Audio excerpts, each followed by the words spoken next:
Αρχικά εμένα η επιλογή μου να έχω Lowrance, γιατί νομίζω πλέον όλες οι εταιρείες βγάζουν αξιόλογα βυθόμετρα στις μέρες μας, είναι επειδή με έχει βολέψει και ψαρεύω σχετικά γρήγορα. Γρήγορα σημαίνει πόσο εύκολα πλησιάζω ένα κομμάτι, πόσο εύκολα καταλαβαίνω πού βρίσκομαι στο GPS, πόσο εύκολα καταλαβαίνω τι έχω από κάτω από το βυθόμετρό μου και αν αξίζει να ρίξω ή όχι. Λοιπόν, έχουμε βρει κάτι τούνες εκεί, τα 300 κάτι. 3 είναι, 4, 5. Ωραία. Και εδώ είναι το ψάρι μας το καλό. Για να πάμε να δούμε τι θα γίνει. Πω φάγκραρος. Για πάρε Αντώνιο. Είναι μεγάλη η αψίδα εδώ πέρα αυτή. Ετοιμάσου τώρα να χάσουμε και εσύ και εγώ τα εργαλεία. Βλάχος θα είναι. Να ξεχώρισε, σου έρχεται. Σου έρχονται Αντώνη. Αυτά είναι τα βασικά μου κριτήρια τα οποία έχω επιλέξει και έχω αυτό το βυθόμετρο. Και εντάξει, και οι ρυθμίσεις του είναι αρκετά εύκολες, να το χειριστείς είναι πάρα πολύ εύκολο. Αλλά μη σας κουράζω, πάμε να τα δούμε στην πράξη.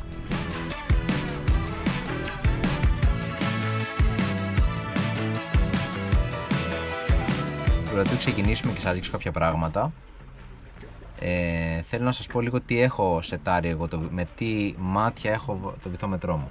Αρχικά πρόκειται για το Lowrance το Pro, το HDS το 10 inch, που θεωρητικά είναι το καλύτερο μοντέλο που βγαίνει τώρα στη Lowrance, και έχω πάνω το 3-σε-1 το μάτι, το οποίο στην ουσία έχω φωτογραφική απεικόνιση, down scan και το κλασικό βυθόμετρο. Έχω το κλασικό το 50-200 σαν απλό μάτι, τα οποία τα έχω συνδέσει στις δύο θύρες κλασικές του βυθομέτρου. Έχω βάλει τη μοντούλα την S500, η οποία έχει 3.000 εξόδους. 1000 σημαίνει ότι υποστηρίζει μάτια με έξοδο 1000W, και στην οποία έχω συνδεμένη πάνω το Mi 265 που είναι 1000 μάτι σε low και high συχνότητα. Low είναι συχνότητα για βαθιά, high για πιο ρηχά. Καθώς έχω πάνω και τον αυτόματο πιλότο, το οποίο το χρησιμοποιώ σε μεγάλες αποστάσεις που ίσως έχετε ξαναδεί σε άλλα βίντεο, για να κάνω εξοικονόμηση και καυσίμου και ενέργειας και να απολαμβάνω το ταξίδι μου.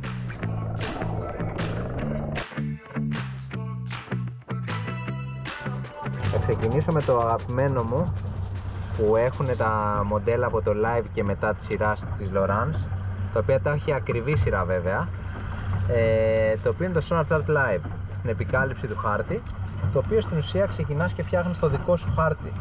Δηλαδή περνώντας, φτιάχνεις τις δικές σου βαθείς, χωρίς να χρειάζεται να το περάσεις κάπου σε κάποια άλλη εφαρμογή όπως ήταν το Inside Genesis παλιά. Γίνεται αυτόματα, οπότε το έχεις μόνιμα στο βυθόμετρό σου. Όπου έχεις περάσει, ξέρεις τι βάθος έχει ακριβώς, άσχετα με τις ισοβαθείς όπως έχει ο χάρτης. Αν εγώ τώρα επίσης έχω περάσει από αυτή την πορεία και θέλω να δω ποια σημεία δεν έχω ψάξει, είναι ο υπόλοιπος χάρτης, ο οποίος δεν έχω ξαναπεράσει από εκεί. Και αν θέλω να χαρτογραφήσω όλη την περιοχή μου που ψαρεύω συχνά, μπορώ περνώντας τα σημεία που φαίνεται ότι δεν έχω χαρτογραφήσει, να γράψω ακριβώς το βυθό και να έχω τον ακριβέστατο χάρτη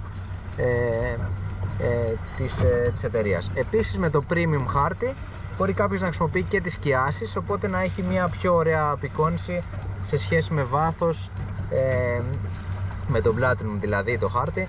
Μπορεί να κάνει και σκιάσεις ανάλογα το βυθό και να το χρησιμοποιεί να φαίνεται κόκκινο με ανάλογα το βάθος κτλ.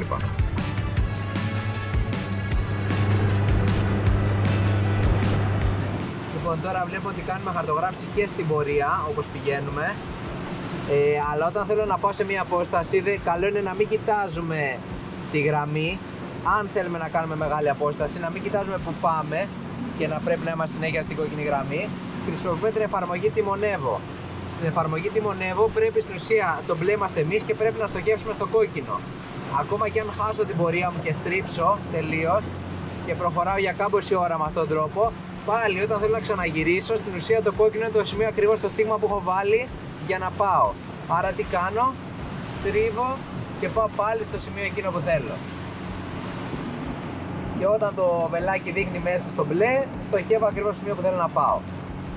Όταν ξεκινάω να ψαρεύω, πάντα έχω ενεργοποιήσει τους δακτύλους κλίμακας, ώστε να ξέρω από το σκάφος που βρίσκομαι πόση απόσταση υπάρχει, είναι το στίγμα ή όπου θέλω να ρίξω. Αυτό ειδικά στις βόλες εξυπηρετεί πάρα πολύ, έχοντας 50 μέτρα στους δακτύλους κλίμακας, γιατί εδώ βλέπουμε ότι έχω λίγο σκληρό βυθό και ξέρω ότι είναι από τη μύτη του σκάφους που δείχνει γύρω στα 50 μέτρα. Οπότε αν θέλω να κάνω βολή μπορώ να κάνω σε αυτό το σημείο ή όπου ξέρω ότι έχει ψάρια. Τώρα ξεκινάω να ψαρεύω, οπότε βάζω το δακτύλιο κλίμακα στα 50 μέτρα. Έχω βάλει προέκταση γραμμή της πορείας μου 2 λεπτά. Δηλαδή αυτό που βλέπετε, αν ξεκινήσω να πηγαίνω μεγαλώνει ώστε να βλέπω που πηγαίνω, αλλά όταν σταματήσω βλέπω σε σχέση με την πλώρη του σκάφους μου, αυτό είναι επειδή έχω και την point 1, βλέπω πόση απόσταση κάνω μέσα στα 2 λεπτά. Δηλαδή εδώ ξέρω ότι σε 2 λεπτά περίπου κάνω γύρω στα 25 μέτρα με την ταχύτητα που έχω αυτή τη στιγμή. Άρα ξέρω και που θα βρίσκομαι σε 2 λεπτά από τώρα. Έτσι λοιπόν ρυθμίζω ακριβώς να βλέπω πού θα περάσω, δηλαδή ξέρω ότι η κατεύθυνση μου είναι αυτή. Άρα ξέρω ότι σιγά σιγά θα πηγαίνω από βόρεια προς τα νότια. Άρα αν είχα κάποιο στίγμα εδώ πέρα θα σταματούσα βόρεια και θα περίμενα να με περάσει νότια. Αντίστοιχα εμείς έχουμε ηλεκτρική και μπορούμε να κάνουμε το ρεύμα όπως θέλουμε. Πάμε τώρα να κατεβάσουμε την ηλεκτρική για να ξεκινήσουμε.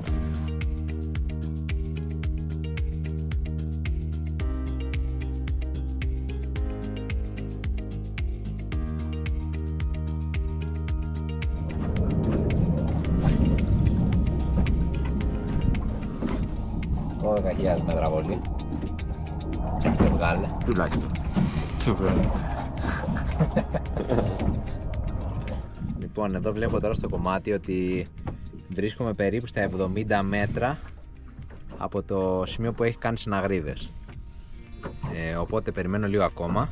Η βολή μου είναι περίπου στα 50 μέτρα και κάτι. Έχω δίζοη στο κομμάτι αυτή τη στιγμή. Οπότε τώρα που είμαστε εδώ περίπου στα 60 μέτρα από το σημείο, θα προσπαθήσω να κάνω τη βολή μου. Το κομμάτι σε σχέση με το χάρτη που βλέπω εκεί, αν και βλέπω τώρα και ένα ψάρι από κάτω, αλλά δεν πειράζει, είναι περίπου εκεί. Η βολή μου συνήθως είναι γύρω στα 70 μέτρα, αλλά τώρα που είναι 60 μέτρα από το κομμάτι, έχω πέσει ακριβώς πάνω. Για να δούμε.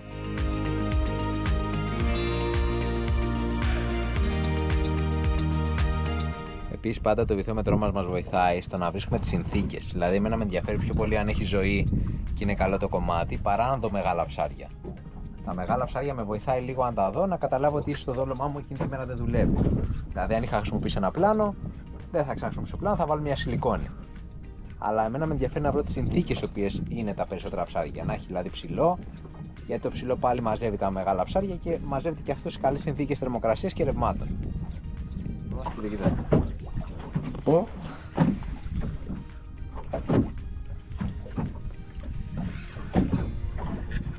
Ρε το ντασκάκι το καημένο. Κοίτα το ντασκάκι. Ξέρεις τι νόημα είναι αυτό? Εξαιρετικό. Τέλειο για να φάμε. Αλλά επειδή σήμερα δεν έχουμε ούτε ψυγείο να το βάλουμε και πώς θα το κρατήσουμε. Release. Πλάκα κάνω. Πώς θα τρέμε έτσι.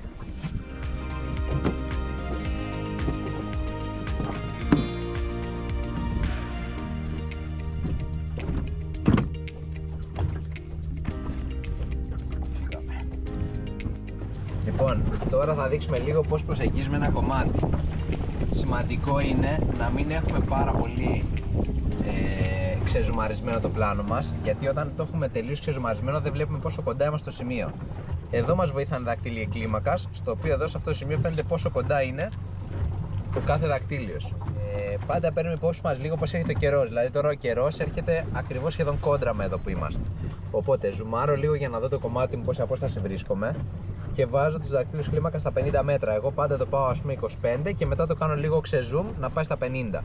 Η καταγραφή μου συνεχίζει. Επίσης μην φοβάστε για την καταγραφή βυθού, γιατί η καταγραφή βυθού γράφει μόνο όταν παίρνει ακριβείς πληροφορίες από το βυθόμετρο. Αν δεν πάρει ακριβώς πληροφορίες δεν γράφει μέτρα. Οπότε τώρα τι θα κάνω?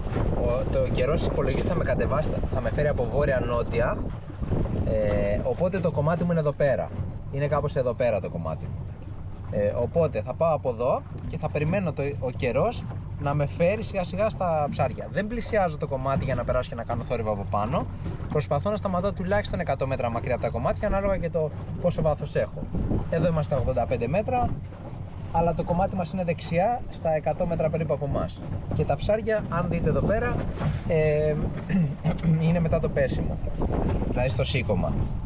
Ένα άλλο πολύ καλό με τη Lowrance είναι ότι έχει πάρα πολλές επιλογές στο κομμάτι στίγματος. Δηλαδή όταν θέλω να βάλω στίγμα, εδώ έχω πάρα πολλές επιλογές.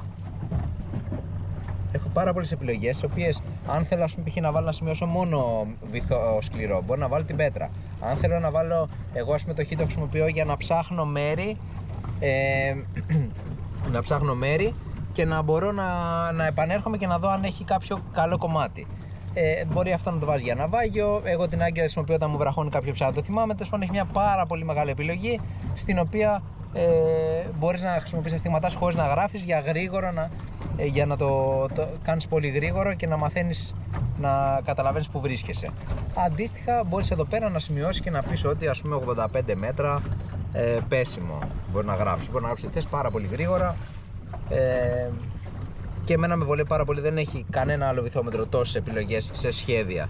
Που εγώ το θεωρώ αρκετά σημαντικό, μπορεί να είναι χαζό, αλλά είναι πάρα πολύ σημαντικό να ξεχωρίζεις, να βάζεις το ροφό με πράσινο, τη συνάγρυδα με κόκκινο ψάρι, το μαγιάτικο με ένα μεγαλύτερο, όταν δεις ψηλό μπορεί να βάζεις μόνο το ψηλό, το κατέβασμα, την κορυφή του τόπου, δηλαδή μπορείς να σημειώσεις τα πάντα. Λοιπόν, πάμε να συνεχίσουμε. Τώρα, θα σταματήσω εγώ περίπου τώρα από εδώ γύρω στα 100 μέτρα από το κομμάτι και θα ρίξω την ηλεκτρική, ώστε να μπορώ να ρυθμίσω αν με πάρει λίγο δεξιά-αριστερά προς τα που με πήρε.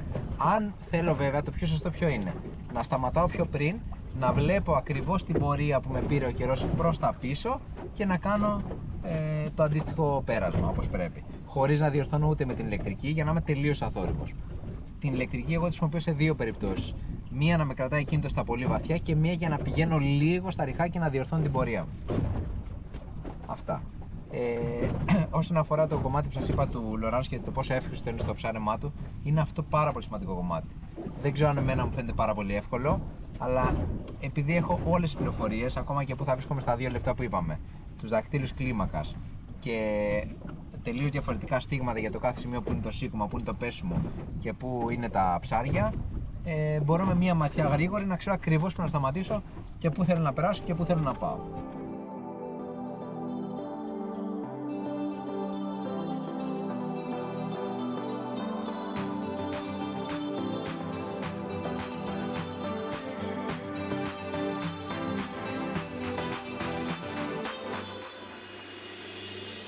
Θα σας δείξω τις βασικές ρυθμίσεις που χρησιμοποιώ εγώ.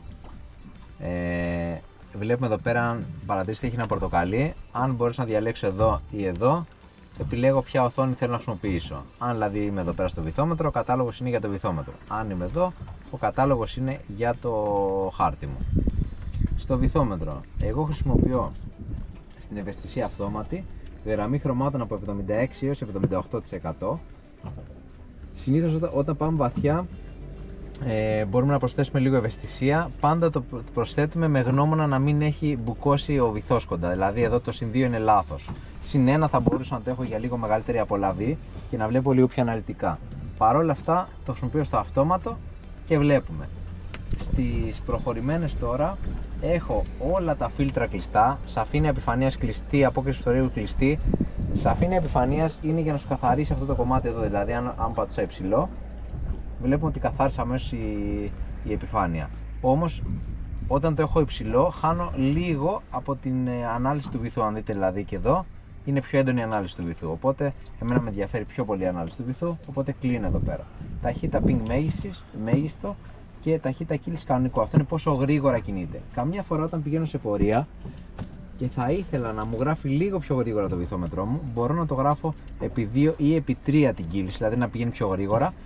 Επίσης όμως και στα βαθιά, δηλαδή πάνω από 200 μέτρα, μπορούμε να χρησιμοποιούμε την ταχύτητα κύλησης επί 2. Έχει λίγο καλύτερη απόδοση, το έχω παρατηρήσει, είναι λίγο πιο καλά. Γενικά συνήθως αυτό το αλλάζει μία φορά στο ψάρεμά σου, δηλαδή αν ψαρεύεις βαθιά 200 μέτρα και πάνω, χρησιμοποιείς επί 2 και δεν το αλλάζεις. Όταν ψαρεύεις ριχά, ψαρεύεις έτσι. Τώρα ένα απλό είναι το συν-πλήν που μπορείς είτε από εδώ του βυθομέτρου να το αλλάξεις, το οποίο είναι το zoom. Όταν κάνει zoom, εδώ εμφανίζεται η στήλη η οποία πάει από 0 έως το βάθος που έχεις και σου λέει ότι το βάθος εδώ πάνω είναι 2 μέτρα. Και αντίστοιχα ο βυθός εμφανίζεται στο αντίστοιχο σημείο. Άσχετα αν γράφει εδώ 1,2, άσχετα αν γράφει 2,2. Εδώ σου λέει ότι βλέπεις από 1,2 έως 2,2 μέτρα. Το βασικό τώρα ποιο είναι, ότι χρησιμοποιούμε σαν ρύθμιση 0 zoom μέχρι τα 25-30 μέτρα, επί 2 zoom μέχρι τα 40 και από εκεί και κάτω εγώ χρησιμοποιώ επί 3. Και μόλις είμαι από 150 έως 160 μέτρα πάνω, πάω επί 4. Αυτό το κάνω για να ξεχωρίσω τους στόχους καλύτερα. Όμως, αν χρησιμοποιώ επί 3 zoom στα πολύ ρηχά, θα βλέπω πολύ μεγάλο το ψάρι. Άρα αυτό δεν το θέλω και θα έχω θα πιστεύω ότι υπάρχουν πολύ μεγάλα ψάρια από κάτω μου, τα οποία δεν θα ισχύει κάτι τέτοιο. Θα μπορεί να είναι δηλαδή ένας αργός του κιλού και να νομίζω ότι είναι ένα ψάρι 3-4 κιλά. Τώρα, στις περισσότερες επιλογές εγώ χρησιμοποιώ την παλέτα 13. Παρ' όλα αυτά βολεύει και η παλέτα 1. Ενεργοποιημένη α κυματομορφή, η οποία είναι το τώρα. Αυτό εδώ που βλέπουμε, το α σκοπ που λέμε. Καμιά φορά, μα δούμε, σταματάω, ο βυθόμετρος σταμάτησε, βρίσκεται σε αυτή την επιλογή εδώ, την οποία τώρα είναι σταματημένο και δεν ηχοβολεί. Αυτό το κάνουμε καμιά φορά κυρίως στις λίμνες στην επιλογή, ώστε να μην χτυπάει το μάτι, γιατί το μάτι είναι ηχοβολισμός και ακούγεται ένα τικ τικ τικ τικ τικ τικ τικ, το οποίο αυτό το τικ τικ καμιά φορά λέμε ότι τα πονηρά ψάρια τα ενοχλεί, οπότε μπορεί να σταματήσουμε και το βυθόμετρο και όταν το ξαναξεκινήσουμε να ξεκινήσει κανονικά. Τώρα, σε τι άλλο να σας δείξω, νομίζω αυτές ήταν όλες ό,τι χρειάζεται να ξέρουμε από το κομμάτι της ρυθμίσης του βυθομέτρου. Νομίζω είναι πολύ απλές, μπορεί να τις αλλάξει ο καθένας. Εδώ είναι οι επιλογές όλες, στην αποθήκευση είναι οι κάρτες μνήμης, μπορεί να κάνουμε τα στίγματά μας εξαγωγή και τα κρατάμε, να τα διαγράφουμε. Εγώ ας πούμε τα στίγματά μου τα έχω βάλει στην κάρτα μνήμης κάτω μέρος και τα γράφω εδώ ανάλογα που θα πάω και περνάω την περιοχή, γιατί πλέον είναι πάνω από 13.000 και το όργανο θεωρητικά υποστηρίζει άνετα μέχρι 5.000. Όχι, δεν τα παίζει όλα, απλά δεν θέλω να μου έχει καθυστέρηση ούτε δευτερόλεπτο για να ανοίξει και δεν θέλω όταν περνάω το στίγμα, όπως τώρα που έχω 6.000 μέσα σε αυτό το τέτοιο, όταν θα βάλω ένα στίγμα εδώ, με τη μία μου το περνάει και μου το ανοίγει. Αν είχα τα 13.000 μπορεί να κάνει αυτό να ανοίξει 3-4 δευτερόλεπτα, το οποίο δεν μου αρέσει. Και είναι και καλύτερα για να μην ταλαιπωρούμε, πιθανόν να γίνονται τις διαδικασίες πολύ πιο γρήγορα.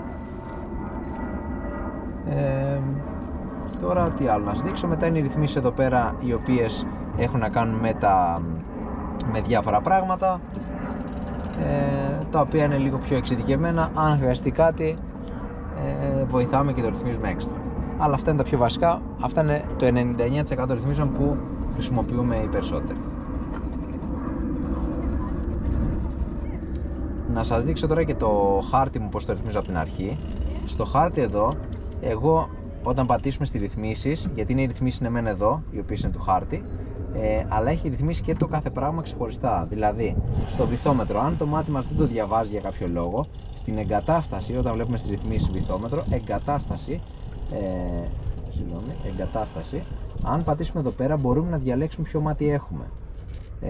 Μπορεί να βάλουμε εδώ πέρα το 3 σε 1, ή τέλος πάντων έχει διάφορες επιλογές, οι οποίες σου λέει τύπος αισθητήρα κτλ. Ονομασίες, εγώ λέει το έχω αφήσει με 265, αλλά δεν είναι το 265, είναι το 50-200. Απλά το έχω αφήσει έτσι σαν ονομασία. Τώρα μπορούμε μετά στο χάρτη, εγώ τι κάνω, έχω δακτύλιους κλίμακασον, όχι προέκταση γραμμής πλώρησον, γιατί η γραμμή πλώρηση είναι εκεί που δείχνει το σκάφος.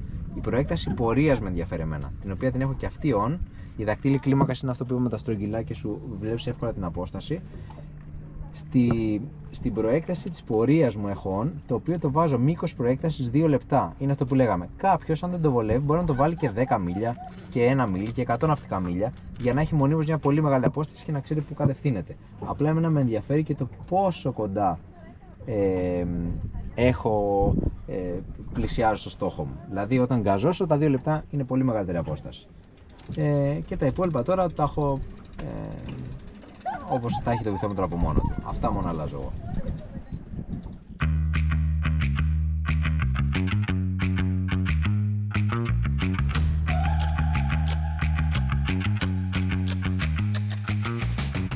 Όταν κάποιος λοιπόν θέλει να αγοράσει κάποιο Lowrance,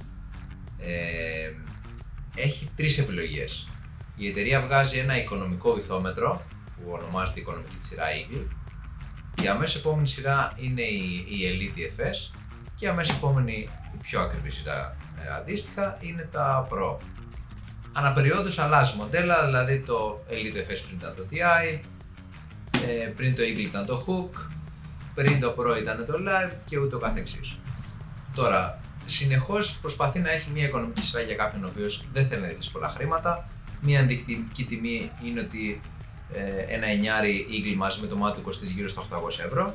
Ένα Elite FS ανάλογα τις προσφορές αναπεριόδους κοστίζει περίπου το 9 στα 1200 ευρώ χωρίς το μάτι και ένα Pro 9 κοστίζει γύρω στα 2300 ευρώ. Χώρια τις προσφορές που υπάρχουν αναπεριόδους. Ποιες είναι οι βασικές τους διαφορές και τι έχω δει και στην πραγματική απόδοση, γιατί πολλές φορές ακούμε ότι ένα βυθόμετρο δείχνει μέχρι 300 μέτρα βάθος. 300 μέτρα βάθος μπορεί να δείχνει, αλλά τον τι θα δεις εκεί για μένα παίζει πολύ μεγάλο ρόλο. Εγώ θα ήθελα όταν λέμε δείχνει το βυθόμετρό μου, θα ήθελα να μπορώ να δω το τεχνητό μου και να δω και τα ψάρια σε εκείνο το βάθος, καθώς και να ξεχωρίσω τι ακριβώς έχει ο βυθός εκεί κάτω.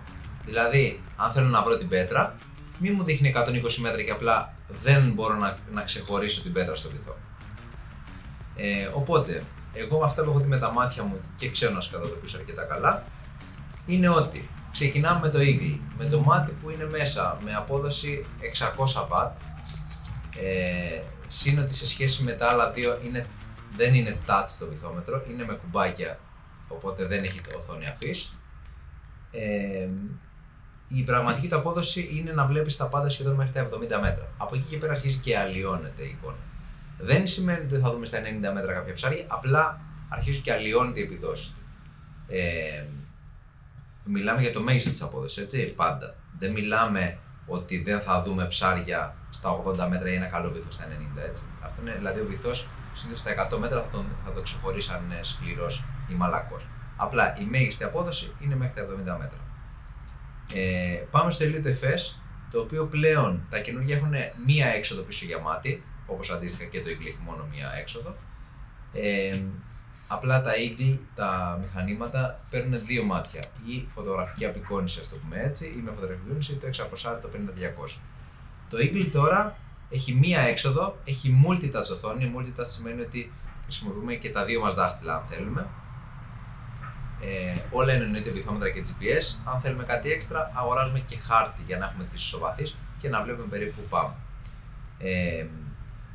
Το Elite FS τώρα έβγαλε πλέον και 1000 έξοδο, δηλαδή τι σημαίνει ότι αν θέλουμε να αναβαθμίσουμε το πώς βλέπουμε και τι κάνουμε, μπορούμε να τοποθετήσουμε και 1000 μάτι, δηλαδή με 1000 W έξοδο, το οποίο θα μπορέσει να μας δώσει μια καλή απόδοση έως και 150 μέτρα, 160 να βλέπουμε τέλεια τι γίνεται κάτω.